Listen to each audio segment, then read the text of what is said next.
We live in the year 2024. We live in the most technology-dependent era we ever have in our entire existence.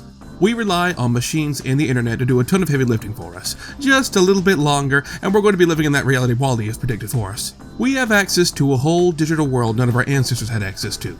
It should be cool and exciting, but the reality is, we actually live in the most boring time to be on the internet. In the old days, there was next to no regulation on the web. You could find pretty much anything you wanted. There were so many strange places you could come across, and you would never forget coming across them if you did. These places, being good or bad, is definitely up to the beholder, but it was an experience. It's not like that anymore. Everything is regulated now.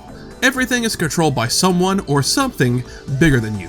They will decide what gets to stay and what gets stomped out. You will go to the same handful of websites and only those handful of websites. The exploring aspect is all but gone. The website wars were fought, and the victors get to keep the spoils of being used by everyone. That also goes for social media. Today, we have only a small pool of social media sites everybody uses. Facebook for the old people, TikTok for the young people, and Twitter/X for the mentally ill people. How we decide what social medias we all use today was basically a case of trial and error if it got to stay. And most of the time, it didn't. All the big boy sites right now are currently resting on the pile of corpses that is old social media sites. Many have come and gone, some leaving a longer lasting impact than others, and they all failed for a number of reasons. And I thought it'd be fun to go over some of these failed social experiments. Welcome to the many tales of failures with inflated egos and squandered opportunities. Welcome to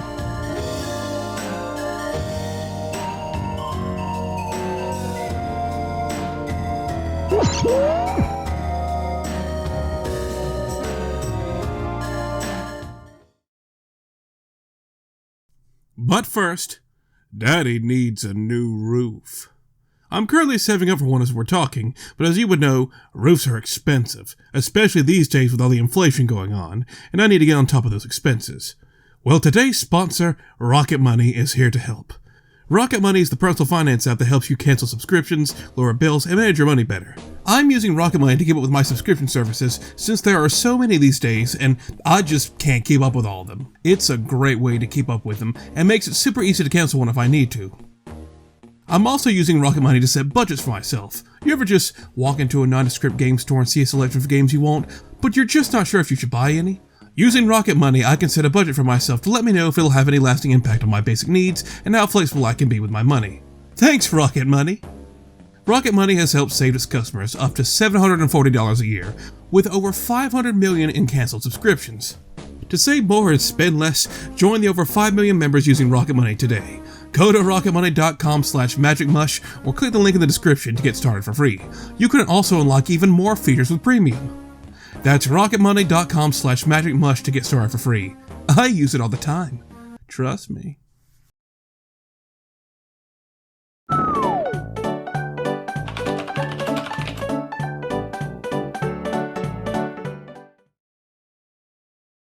Do you like your YouTube channel? I like mine because it makes me money, if it wasn't obvious a little earlier. But do you know who also likes money? Google, the company that owns YouTube. They love money. What corporation doesn't? Google has, for decades, attempted many experiments and products over the years to try and squeeze money out of the masses. Being known as a search engine 99% of the planet uses wasn't enough, apparently. There's a whole website called Killed by Google, made for the single purpose of archiving everything Google has axed over the years, with stuff like Google Goggles, Google Video, and of course, their failed attempt at social media, Google+. Google Plus was not their first foray into attempting a social media platform, as they had already tried a few times in the past, all of which died on the vine. But Google Plus is no doubt their most well-known and infamous attempt. Google Plus was introduced in 2011, and in 2011, that's when a massive boom of popularity towards social media platforms was happening, and Google wanted in on it, specifically to counter the titan that was Facebook at the time. So this was pushed out the door to achieve that. Now, I like to think I speak for mostly everyone when I say, nobody wants to juggle multiple social medias at once. So the goal here was, since everyone uses Google, they wanted to essentially replace Facebook and have you use Google Plus for all your social media needs now, which is a lot more difficult than Google realized. Facebook was undeniably the biggest social media platform in 2011, and Google didn't really seem to grasp that getting everyone to stop using it was a fool's errand. Google Plus had a load of features to try and compete with Facebook. One of them was the Circles feature. You could put all your friends and family in certain groups catering to specific labels, and if you were interested in a certain thing, you could choose to share it with only specific circles and add friends and other people who were also interested in the same thing. And then it would start recommending you topics catering to your tastes. You know, typical algorithm feeding stuff, in its early days. There was also the Google Hangout feature, allowing you to video call friends or just search around and talk to random people. Maybe you would even be lucky enough to run into some genocidal maniacs along the way.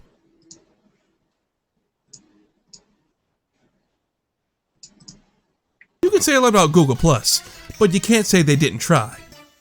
Even with all these features and enticing aspects, they didn't really have anything to offer that Facebook couldn't. This was more so an alternative to Facebook rather than a flat-out replacement like Google wanted. But impressively, in the year it launched, it reached a total of 90 million users. Hell, by 2013, they had over 540 million users. That's crazy good numbers. But if so many people were using it, why did it die off like it did? Well, that's because all is not as it seems. Yes, it did have over 500 million users, but in reality, those numbers are incredibly inflated. You see, in order to make sure they got the maximum amount of users as possible, Google also decided to integrate Google Plus with YouTube. And by that I mean, if you wanted to make a YouTube account, or even to keep using the one you already had, you had to make a Google Plus account. It was mandatory. You did not get a choice in the matter. You were going to make a Google Plus account, and you were going to like it. People did not like it. In fact, people were very vocal about not liking it.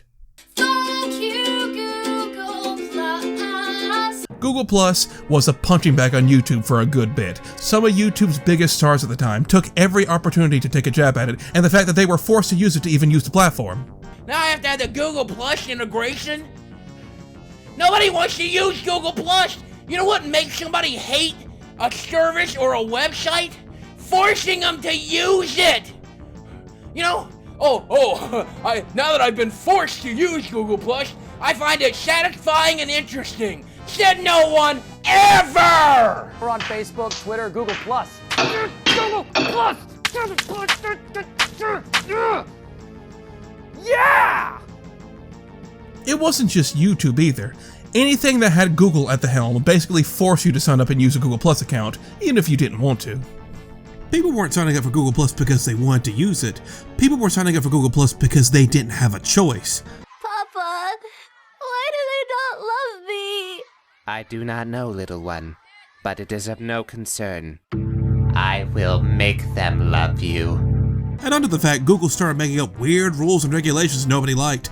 Like, the fact at one point they had the requirement you had to use your real first and last name for Google+, and therefore your first and last name for everything. Yeah, that's a smart idea. If that were in place today, doxing would be more rampant than ever.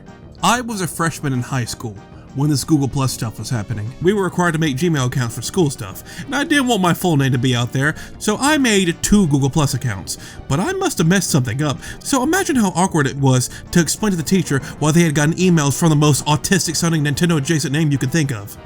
People just hated this service and everything related to it. People would rally against it in YouTube comments, spamming the same copy pasta over and over to express their distaste with it. It seems like everywhere you looked, you saw nothing but disdain for Google Plus.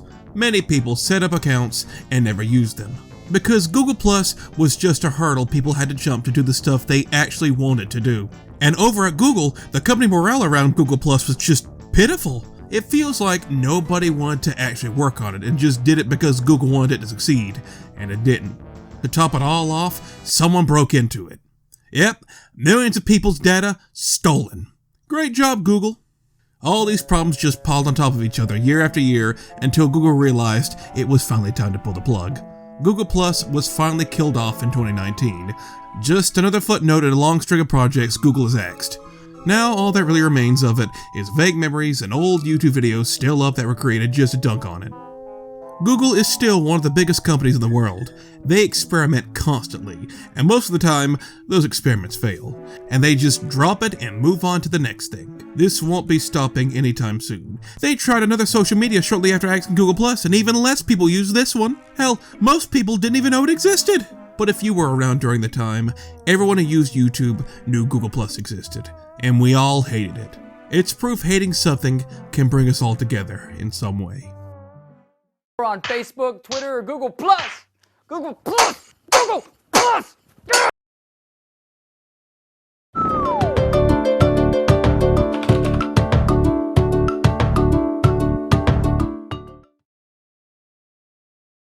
This is probably going to be the most nostalgic section in this video for a lot of people, including me. Yes, I'm going to be talking about the biggest wasted potential of the mid-2010s, Vine. If you were growing up in the mid-2010s, preferably middle or high school, no doubt you at least heard of Vine. It was one of the hottest new social media sites around the time, with a unique concept. The app focused on video content, or more specifically, 6-second videos. That was the limit. Every video uploaded to Vine was 6 seconds long. Get everything you want out in that very short time frame. That was the appeal of Vine. When you were given such limitations like that, it forced people to get creative, and that was a reason why Vine took off like it did. What people did when they were given 6 seconds to make watchable content was so fun and creative, it became addictive to see what people would come up with. Vine was destroying attention spans before it was cool. And so the app took off.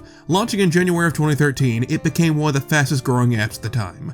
By November, it had become the most used video sharing app on every digital storefront. People were eating it up. Animations, skits, all done within 6 seconds. How does it feel to be the worst cop ever, huh? Shut up, your mother buys you Mega Blocks instead of Legos. You fucking take that back. What Vine was mostly known for was its comedy clips. Comedy was easily Vine's biggest strength. You'd see all sorts of attempts at being funny, to varying degrees of success.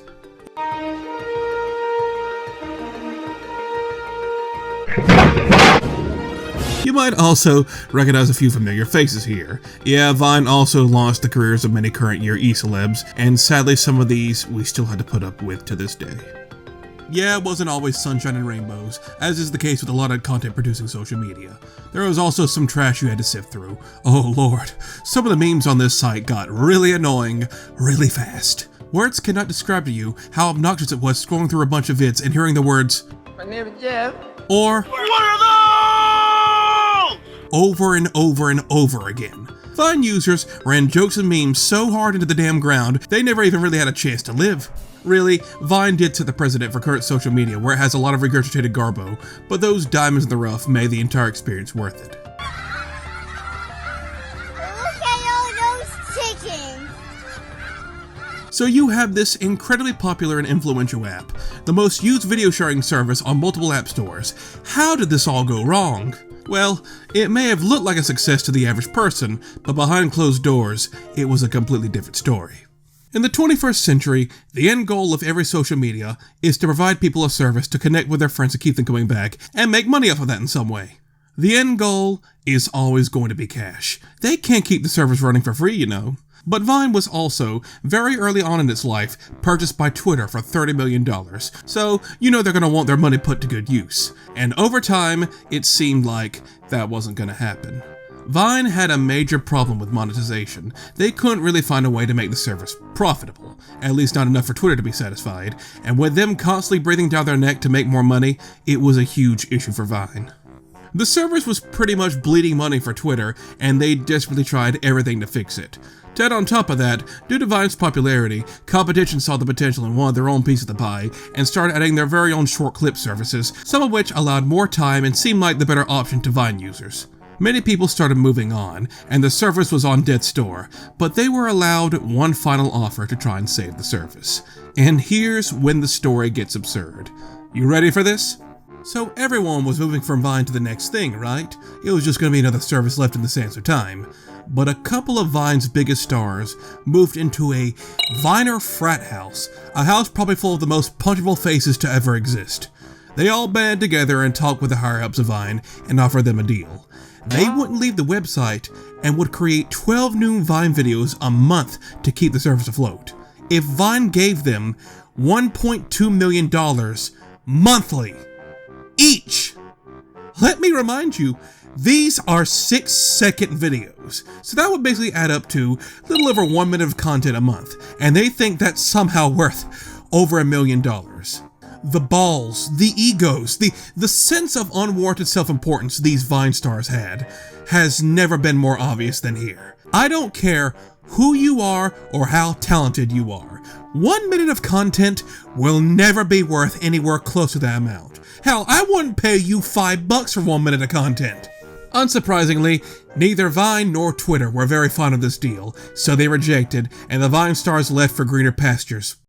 Without anybody to really keep people coming to the site, Vine died a slow and painful death all the way up until 2017, when it was finally shut down.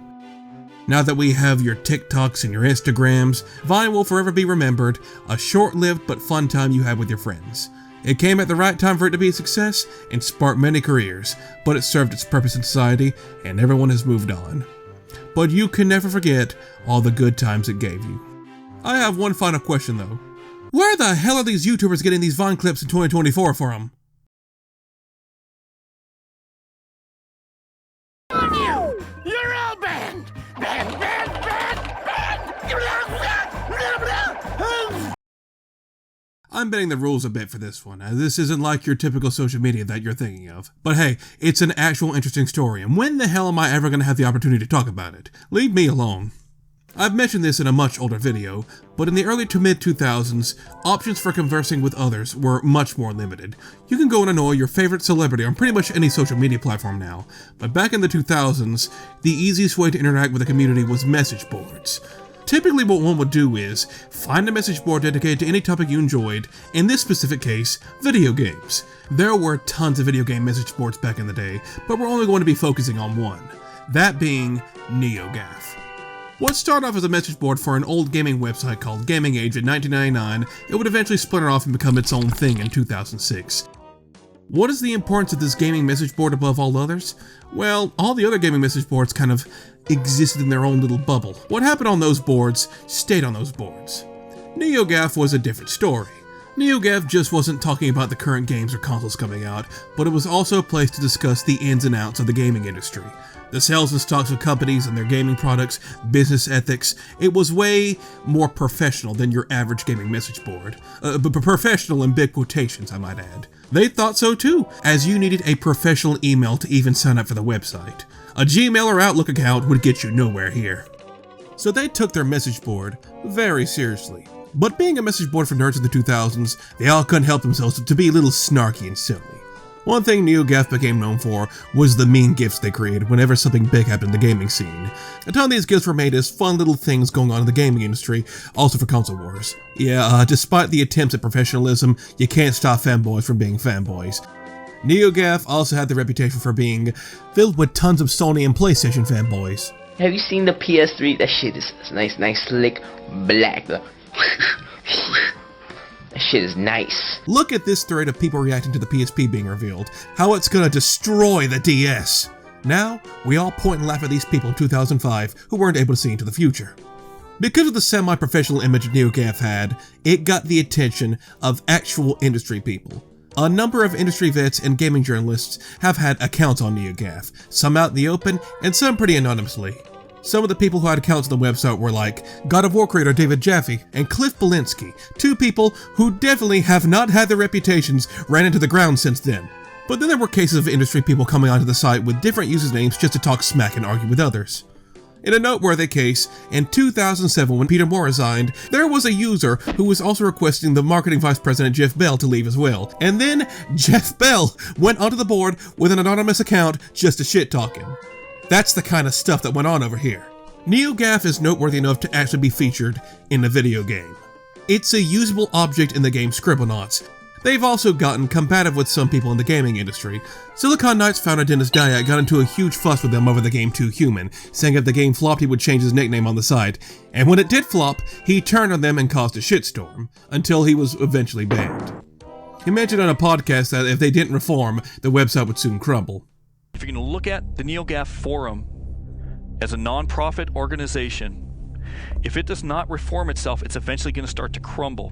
And there's going to be a point where they step over the line where someone's going to shut them down. Well, a broken clock is right twice a day. So I know you're now sitting there and wondering, how did everything go so wrong? Well, a combination of things. One of them being one of the most common ways for something to go wrong. Politics! As more people from professional backgrounds joined the site, there was a very obvious growing population of people who were most definitely in favor of the left side of politics, in both the moderation and regular users. This isn't just blind speculation, by the way. The owner of the site admitted there was a bias, in the moderation at least. But as long as they were respectful to anyone who didn't have the exact same opinions, it didn't matter. The site became well known for people getting banned, and then the mod that banned you always gave some little snarky comment on why you're never coming back, with no way to defend yourself, and then they went back to doing it for free. As the 2010s came into the picture, the site moderation with its politics bias became worse and worse, especially with the rise of "Oh my god, will this fucking peanut leave me alone?" Yeah, when you know what happened, NeoGAF was probably the biggest advocate for the feminism side than any other website on the web. Like, oh my god, any other opinions other than falling to your knees and worshipping Anita Sarkeesian were non-negotiable. If you did not do exactly that, you were banned. Didn't agree with the consensus, you were banned. If you were in the gaming industry and didn't agree, banned. If you were Boogie2988, who was a regular on NeoGAF, you were banned. You're banned! You're banned! You're banned! NeoGAF became infamous for this during this era. That, and since the mods just needed to get their epic quips out to make fun of you for being banned. You think NeoGAF is a place where you'll get banned for disagreeing? Well, you're wrong, and I'll show you by banning you. The website became toxic? That's the best way to describe it. Toxic. It wasn't fun or interesting to talk. It was constant walking on eggshells to not upset the easily triggered mods. No one likes being around people like that. People in the industry started disassociating with them and calling them out. All this started piling up until things finally reached their peak. In 2017, the owner of NeoGAF, Evilore, the guy who let his website get to this state, got Me Too'd. He allegedly did some things with a woman who did not consent, and when his mod team and message board found out, they all turned on him. Most of the website called Evilore out and fled the site. But so many became so attached to the little hug box they had, a little too attached, the entire website locked down during this. People who had been banned or hated NeoGAF rejoiced. It was a time of celebration. But eventually the site would come back online. Evilore has since told off all the people who turned on him and now bans any and all political discussion. Oh, now you do it after it affects you! You're about 10 years too late on that decision. And now, the website is still up, but its importance is all but null. Ever since then, NeoGAF just sort of exists now. Nobody of note uses it anymore. And for the few that remain, it's just another gaming message board now. Whoop-de-doo. Meanwhile, all the fickle mods and users left and made their own NeoGAF. With blackjack! No hookers, though.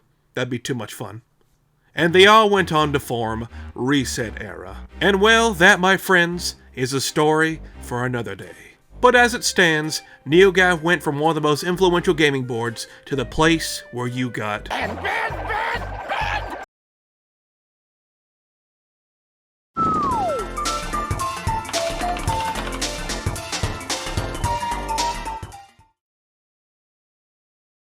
This is my Twitter. Not to shill, but look at it. Besides my sexy profile picture and banner, look at how sterile it is. Where's the flash, the color, customization? Every Twitter profile will look the exact same, no matter how many little emojis you put in your name or the description.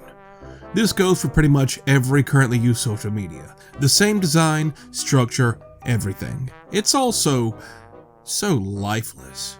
Why did we settle for this? Why are we all okay with having the taste of accountants? Well, it didn't used to be like this. There used to be a social media site that was the exact opposite of this, and that site was Myspace. That one word will send a nostalgia tingle into the pants of every millennial. Myspace was the first ever hugely successful social media site on the internet. Yes, others came before it, but Myspace was the next level. If you used the internet in the early to mid-2000s, you had a Myspace. Myspace blew up into the stratosphere. Its popularity surged to great heights. It was the first time anything like this took off into the mainstream on the web. It was being used so much, it was actually the most used website on the planet at one point, even over Google. The search engine Google. MySpace set the standard for what many other social media sites use to this day, but what those social media sites can't match, even with how far we've come in terms of technology, is the customization. MySpace could not be matched in what you could do with your profile. The possibilities were actually endless here. You could do damn near anything, and that's exactly what people did. Every time you clicked on someone's profile, you were either given the bland boring design, or you were transported into another universe. Tons of these pages had a different theme to them, usually to reflect who the profile was. You didn't even need to talk to anybody, just going through people's accounts was enough of a treat at times. People constantly finding increasingly cool ways to customize their accounts, and then others asking how they did it, and then sharing it with others. This was a major part of the MySpace experience. It seemed like an unstoppable juggernaut at its peak. So when do the problems arise? Well, you see, when you're the first of something, you don't really have an idea of what to do when problems start popping up, since this was technically the first of its kind to take off like it did. I've gone off about how everything is safe and sanitized these days and how the Wild West days were more fun, and I still stand by that. Since there were hardly any restrictions, you could find anything. But the thing is, when I say you could find anything, you could find anything. Including stuff that could potentially scar you for life, or turn you into a degenerate. Either one works. MySpace never really accounted for the fact that the absolute scum of the earth could come onto their website, looking for teenagers who didn't know any better. It became a huge scandal for the website, and it was all over the news, that MySpace wasn't a safe place for minors. Attorneys general in every state but Texas say they've now taken a first step with MySpace toward protecting children from predators. I believe this is one where technology got ahead of everybody. This scandal was a huge blow to the website, but that wasn't all. As it was still a site created in the early 2000s, the tools used to make it quickly became outdated with the passage of time, and they ran into many difficulties trying to get it to adapt to ever-changing internet technology. Really, issue after issue just kept popping up, and so they kept having to fix them. But this was halted by the news media and government breathing down their necks, so everything started slowing down. Meanwhile, the world's first working humanoid android showed up and introduced a website called Facebook, and he actually offered to sell Facebook to MySpace, which they rejected. God, why do these fallen titan brands always have a part like this in them? When they are then surpassed by the thing they were offered to buy, then they fall into obscurity, which is exactly what happened here. MySpace couldn't adapt to the times, and Facebook came out looking a lot cleaner and sleeker than their outdated website, and so everyone hopped on over. With the website now up in the air and losing money and traffic, it was sold and passed on over multiple times, even ending up in the hands of Justin Timberlake. But nothing anyone could do will save it from the tar pits. Surprisingly, MySpace still exists, but just look at it. It's just like every other social media now. Sterile, safe, and constantly cluttering up your feed with crap. This is not the MySpace you grew up with. Not even close. It's just like all the rest. And because of that, you really have no reason to use it over any other social media. I mean, when's the last time you've heard someone say, "I'm gonna sign up for MySpace"? It will forever remain a product of its time, for better or for worse. We're now stuck with these sterilized social media sites in the case nothing bad can happen, and some people just aren't fond of that. There's still a market for heavily customized web pages, and some sites have attempted to step in and fill the void, but for mainstream successes, MySpace will forever be remembered, but not used. Would you look at that? The video is almost over. Like all these failed social media sites, all good things must come to an end. Okay, well, some of them we could have done without. Now you can use your Twitters and your TikToks and your Facebooks. They may seem like they're riding high now, but you never know when it can all come crashing down. Especially considering who owns them right now. And now some places are now trying to ban them. So enjoy them while you can. If you can even enjoy using them in the first place, that is. God bless, like and subscribe, and good night. Go follow me on Twitter, where I will never use it. I just like to see numbers go up.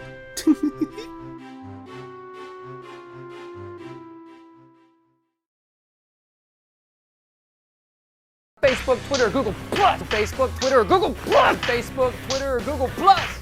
Google Plus. Google Plus. On Facebook, Twitter, Google Plus. Google Plus. Facebook, Twitter, Google Plus. Google Plus. You know I love that Google Plus. That f***ing Google Plus. Google Plus. Facebook, Twitter, Google Plus. Don't worry, Google Plus. We're cool. It's all good, Google Plus. You guys didn't see it.